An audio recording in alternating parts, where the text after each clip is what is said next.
You know, we are having way too much fun doing this. Anyway, let me tell you a little bit more about paper.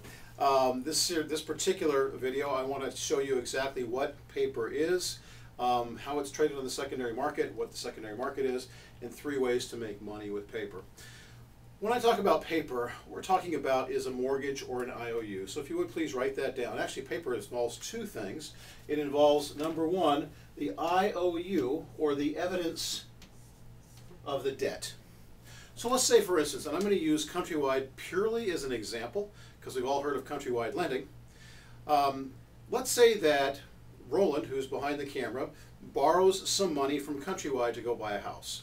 When Roland gets to the closing table,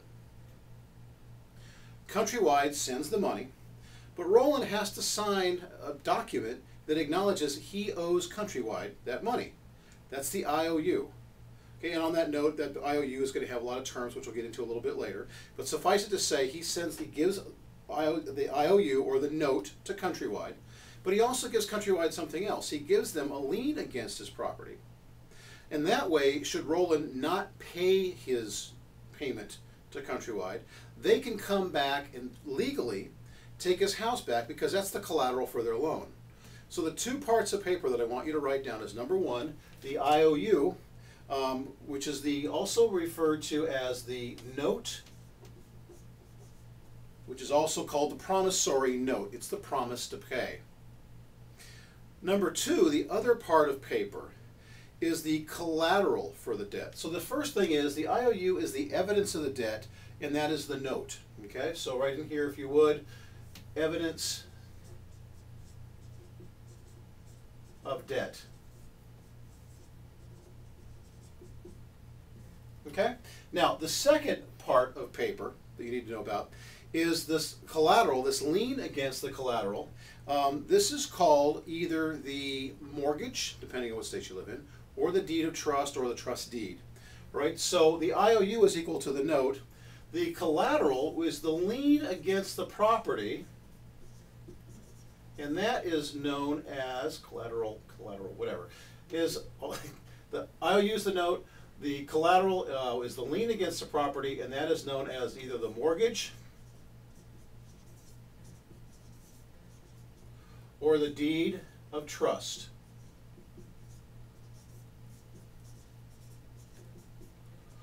All right, so now Roland's with Countrywide. He's making his payments to Countrywide every single month. And he has signed at the closing table his promise to repay Countrywide, which is the note. And then they, in turn, are taking out a lien against his property, which is the deed of trust. Now, what makes paper kind of different is that Countrywide now has the ability to sell that loan on what we call the secondary market. Secondary market meaning that it's an aftermarket transaction. The primary market is when Countrywide loaned Roland the money. Now Countrywide goes and sells that loan in a secondary market transaction. Here's some points you need to remember. When Countrywide sells the loan, and one of your loans may have been sold depending on if you own your house, and maybe you took out a loan and it was sold to somebody else. When Countrywide sells that loan, the thing you need to remember is that in no way, shape, or form does it affect the amount of Roland's payment. So Roland's paying the same amount every month. It's just that if Countrywide sells to Wells Fargo, now Roland's payment is made out to Wells Fargo rather than to Countrywide. When lenders sell these loans on the secondary market, big companies pick them up. Wall Street firms, Fannie Mae picks them up, Freddie Mac will pick them up. So we've got all these Wall Street firms that buy these notes. Now, what this particular class is going to be about is not only the creation of conventional paper that lenders do, like Countrywide did, and I just showed you in the example, but I'm going to show you in the next video what happens when a seller carries back paper and creates a note. The seller can sell that note as well. Now, how do you benefit? You're going to benefit in 3 ways, and if you would please write this down, I'm going to find the I'm back. I'm going to find the eraser here. There are 3 ways that you're going to make money with paper. Now that you know the paper gets sold. Next video. On the next video. Guess what? We're going to wait till the next video to see that. We'll see you then.